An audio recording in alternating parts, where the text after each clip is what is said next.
మౌనికతో సంజయ్ పెళ్ళిని జరిపించడానికి వాళ్ళ ఇంట్లో వాళ్ళందరూ సిద్ధమవుతారు. ఇక అందరూ కూడా రెడీ అయి ఉంటారు. ఇంతలో సత్యం అయితే బాలు ఎక్కడా అని చెప్పి అడుగుతాడు. దాంతో బాలు అయితే పంచె కట్టుకొని ఒక కొత్త పెళ్లి కొడుకులా రెడీ అయ్యి అలా కిందకి దిగి వస్తూ ఉంటాడు.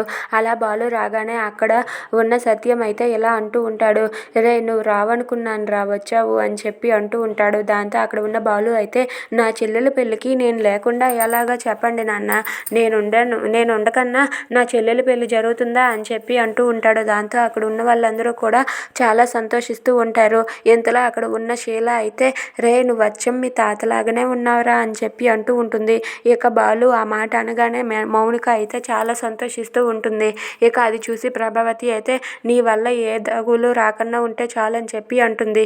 ఇక బాలు అయితే వాళ్ళ ఫ్రెండ్ దగ్గరికి వెళ్తాడు. ఇక వాళ్ళ ఫ్రెండ్ అయితే ఇలా అడుగుతూ ఉంటాడు, ఏంట్రా కాంప్రమైజ్ అయిపోయావా, మీ నాన్న వాళ్ళు ఒప్పుకోవట్లేదని ఆ రౌడీ వెధవనిచ్చి మీ చెల్లికి పెళ్లి చేయాలని నువ్వు ఒప్పుకున్నావా అని చెప్పి అంటే, నేనెక్కడ ఒప్పుకుంటాను, అలాంటి వెధవని నా చెల్లికి పెళ్లి చేయనిస్తానా, అంత సీన్ లేదు, నేను పెళ్ళికి వెళ్తాను కానీ పెళ్ళికి పెళ్లి కొడుకు రాడు కదా, పెళ్లి కొడుకుని కిడ్నాప్ చేయిస్తున్నాను అని చెప్పి అంటాడు. అది విని అతను షాక్ అవుతాడు. Please subscribe.